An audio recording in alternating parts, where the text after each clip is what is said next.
Hello guys, current affairs funda में आप सभी का स्वागत है। मैं हूं आपके साथ अभिषेक शर्मा और आप सभी जानते हैं कि एसएससी सीजीएल यानी कि कंबाइंड ग्रेजुएट लेवल एग्जामिनेशन 2024 का नोटिफिकेशन जारी कर दिया गया है। इससे संबंधित सभी जानकारी हम इस वीडियो में देखने वाले हैं, जो भी नोटिफिकेशन में दिया गया है, और काफ़ी सिंपल वर्ड्स में देखने वाले हैं। तो इस वीडियो को देखने के बाद आपके पास कोई भी डाउट नहीं रहेगा इस एग्ज़ाम से संबंध में, और इस एग्ज़ाम की तैयारी कैसे की जाए, कौन सी बुक्स पढ़ी जाए, क्या क्या रिसोर्सेज आपके हो सकते हैं ऑनलाइन ऑफलाइन, उसके बारे में हम पढ़ेंगे अगली वीडियो में। ठीक है, तो फिलहाल नोटिफिकेशन को देख लेते हैं। देखिए, date of submission of online application तो 24 तारीख से शुरू हो चुका है, 24 जून से, और 24 जुलाई तक चलेगा। एक महीने की विंडो होती है फॉर्म भरने के लिए। और आपको बता दें, जो ऑनलाइन फ़ी पेमेंट आप करना है उसके लिए एक दिन और एक्स्ट्रा मिल जाता है, तो 25 तारीख तक आप फीस भर सकते हैं, 25 जुलाई तक। अच्छा, अगर आपके एप्लीकेशन में कोई गड़बड़ी हो जाए उसके लिए करेक्शन विंडो भी दी गई है 10 अगस्त से 11 अगस्त के बीच में। और जो टियर 1 एग्ज़ाम होगा आपका, जो ये कंप्यूटर बेस्ड एग्जामिनेशन है, ना कि पेपर पेन मोड में बल्कि कंप्यूटर बेस्ड, ये सितंबर अक्टूबर 2024 में होगा। और जो टियर 2 है वो दिसंबर में आपका हो जाएगा। ठीक है, तो ये तो एक सिंपल सी टाइमलाइन हो गई, किस तरह से आपका फॉर्म भरा जाएगा और क्या क्या आपका एग्ज़ाम डेट रहने वाला है। सबसे बड़ी बात यह है कि यहाँ पर जो टेंटेटिव वैकेंसीज़ हैं ये लगभग 17,727 वैकेंसीज़ हैं, और ये बढ़ भी सकती हैं। ठीक है, घटेगी तो मुश्किल ही, पर बढ़ सकती है ये।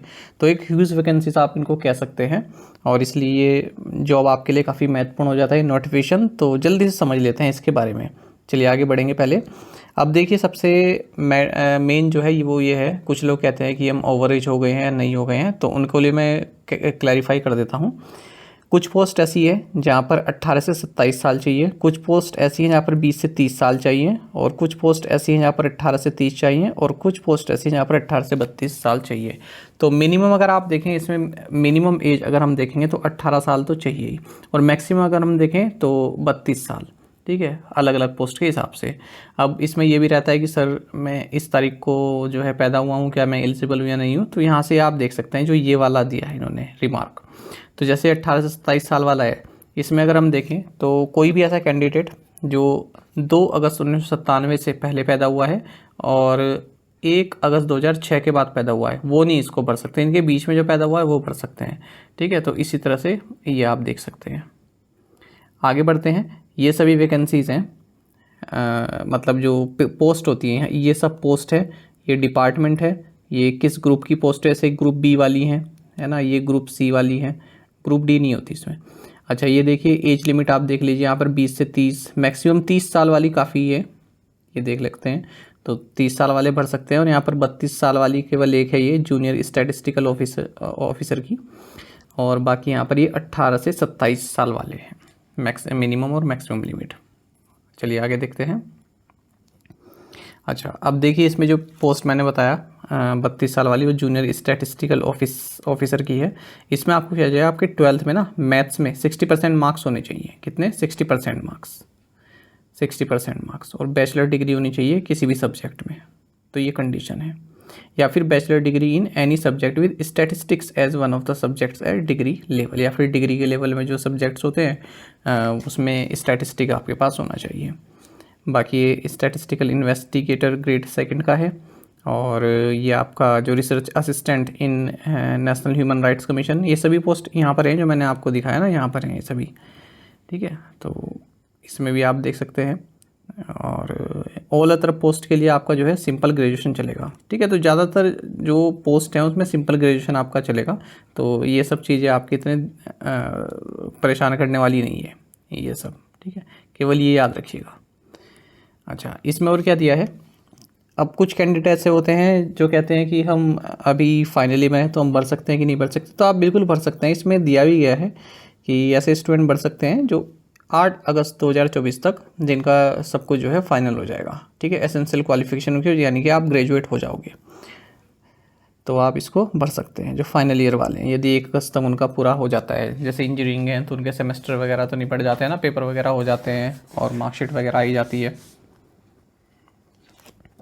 फ़ीस की बात कर लेते हैं। मिनिमल फ़ीस होती है 100 रुपये, और जो आपके वीमेन कैंडिडेट्स हैं, SC है, SC STs हैं, और PWBD और एक्स सर्विसमैन, इन सब के लिए कोई फ़ीस नहीं है। ऑनलाइन आप फीस जमा कर सकते हैं। लास्ट डेट क्या है फीस जमा करने की? 25 जुलाई।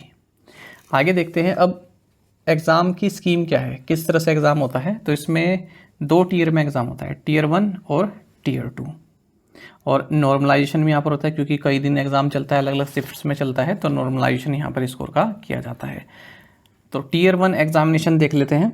देखिए 4 सब्जेक्ट इसमें आते हैं टीयर 1 में, general intelligence and reasoning, general awareness, quantitative aptitude और English comprehensions. Number of questions कितने होते हैं? हर एक में 25 क्वेश्चन आते हैं हर एक सब्जेक्ट में, और 2 नंबर का एक होता है, तो मैक्सिमम मार्क्स 50-50-50। और टाइम अलाउड कितना होता है? 1 आवर। ठीक है, तो यानी कि आपको जो 60 क्वेश्चंस हैं वो आपको 1 आवर में करने होते हैं। और ऑब्जेक्टिव टाइप ही होता है, हिंदी इंग्लिश दोनों मिलेगा, केवल इंग्लिश लैंग्वेज वाले को छोड़कर, ये तो इंग्लिश में ही आएगा। नेगेटिव मार्किंग होती है 0.50 की, तो नेगेटिव मार्किंग भी है इसमें। अब ये है आपका टीयर 2 एग्ज़ाम। जब आप टीयर 1 क्लियर कर जाते हैं तो आप टीयर 2 के लिए अपियर होते हैं, और ये आपकी फाइनल स्टेज होती है ना, जिसके हिसाब से आपकी रैंक बनती है। अब टीयर 2 में देखो, टीयर 2 में आपका जो फर्स्ट सेशन होगा, इसमें एक तो पहला पेपर, एक तो इसमें होगा आपका मैथमेटिकल एबिलिटी, दूसरा होगा रीजनिंग। ठीक है, ये 2 घंटे 15 मिनट का होगा। और जो मैथ्स है वो 30 नंबर की आएगी, रीजनिंग भी 30 नंबर की आएगी। और हर एक क्वेश्चन कितने का होगा? 3 मार्क्स, तो 180 मार्क्स का ये होगा आपका।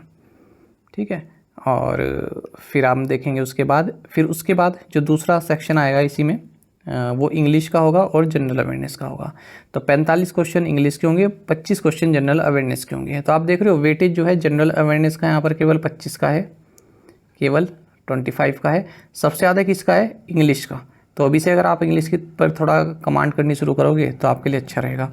बाकी रीजनिंग और मैथ्स जो है 30-30 नंबर की है। ये टोटल कितने हैं? 210। तो ये वाला सेक्शन ज़्यादा नंबर का है, इंग्लिश और जनरल अवेयरनेस दोनों ही रटने वाले सब्जेक्ट हैं।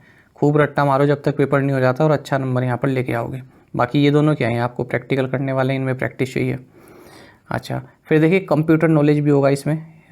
20 नंबर ऑफ क्वेश्चंस 20 रहेंगे, हर एक क्वेश्चन 3 नंबर का रहेगा, 60। ये केवल क्वालिफाइंग है, इसके मार्क्स नहीं जुड़ेंगे, पर आपको ये पास करना है। और ये टफ आता है कंप्यूटर, 15 मिनट्स का टाइम यहाँ पर मिलेगा। ठीक है, अब इन सब के बाद फिर एक डेटा एंट्री टेस्ट होगा आपका।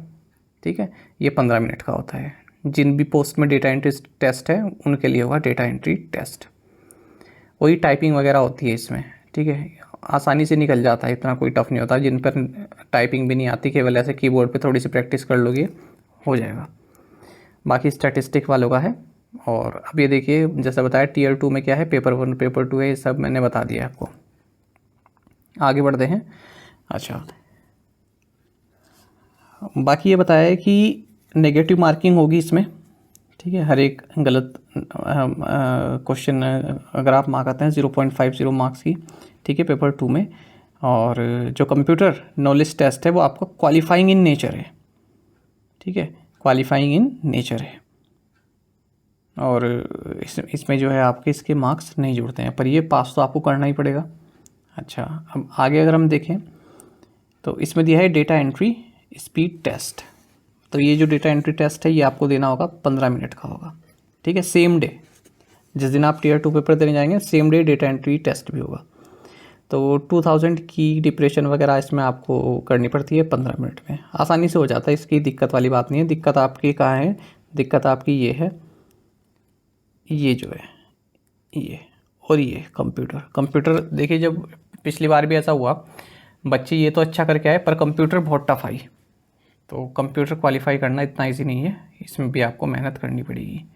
बाकी ये तो आप अभी से रटना शुरू कर दीजिए, प्रीवियस ईयर वगैरह। इस पर एक अलग से एक डेडिकेटेड वीडियो बनाएंगे, कैसे तैयारी करें, कौन कौन सी बुक्स पढ़ें। कमेंट बॉक्स में आप ज़रूर बताइएगा कितने एस्पिरेंट्स इंटरेस्टेड हैं जो SSC CGL 2024 देने वाले हैं। ठीक है, तो मुझे ज़रूर बताइएगा 2024 कौन देने वाले, उसके हिसाब से फिर मैं वीडियो आपकी बना के दूंगा। कौन कौन सी बुक्स होनी चाहिए, क्या क्या सोर्सेज ऑनलाइन और ऑफलाइन होने चाहिए। बाकी ये सब वही रहता है कि मिनिमम क्वालिफाइंग मार्क्स आपके कितने होने चाहिए टीयर 1 में, टीयर 2 में, ये सब। तो जनरल के 30%, OBC EWS के लिए 25%, ऑल अदर कैटेगरीज के लिए 20%। अच्छा, जो ये आपका कंप्यूटर टेस्ट होगा ना, वो टाइपिंग वगैरह, तो उसमें एरर कितना माफ़ है, 20% जनरल के लिए, ओबीसी के लिए 25% और अदर कैटेगरीज के लिए 30% माफ़ रहता है एरर, टाइपिंग एरर वगैरह जो करते हैं। और बाकी इसमें बताया कि जो आपकी मेरिट बनेगी वो जो आपका टीयर 2 है उसके हिसाब से मेरिट बनती है। ठीक है, मेरिट बनती है आपकी टीयर 2 के हिसाब से। और उसमें कंप्यूटर तो आपका मैंने बता दिया कि क्या है, क्वालिफाइंग है, और जो टाइपिंग टेस्ट है वो भी क्या है आपका क्वालिफाइंग है।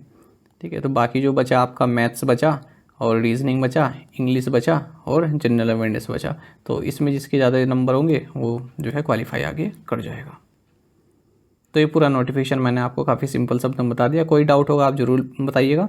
और आपको बता दें, करंट अफेयर्स अगर आपको पढ़ने हैं किसी भी एग्ज़ाम्स के लिए, तो करंट अफेयर्स फंडा अपनी 10th एनिवर्सरी सेलिब्रेट कर रहा है।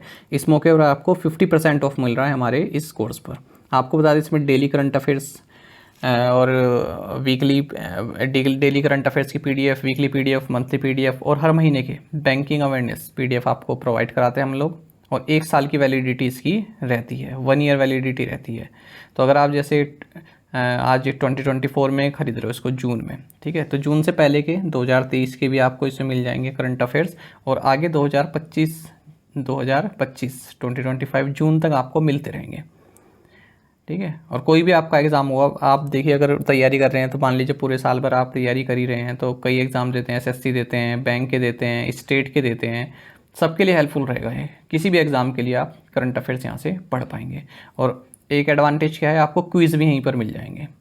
तो एक बार अगर आपने हमारे करंट अफेयर्स पढ़ लिए, उसके बाद इन क्विज़ को अटैम्प्ट किया, तो यकीन मानिए आपका जो करंट अफेयर सेक्शन है वो काफ़ी स्ट्रॉन्ग हो जाएगा और आप अच्छा स्कोर कर पाएंगे अपने आने वाले एग्जाम में। कोई भी डाउट होगा प्लीज़ आप कमेंट बॉक्स में लिखिएगा, लिंक आपको वीडियो के डिस्क्रिप्शन में मिल जाएगा, तो वहाँ से आप बाय कर सकते हैं। कुछ ही टाइम के लिए ऑफर है ये, ठीक है, 50% ऑफ आपको इसमें मिल रहा है। बाकी आप करंट अफेयर्स फंडा को टेलीग्राम पर भी ज्वाइन कर सकते हैं। यहाँ पर रेगुलर वीडियो अपडेट्स और करंट क्विज हम आप सभी के लिए डालते रहते हैं। साथ ही डिस्कशन ग्रुप में आप किसी भी क्वेश्चन का सोल्यूशन पा सकते हैं।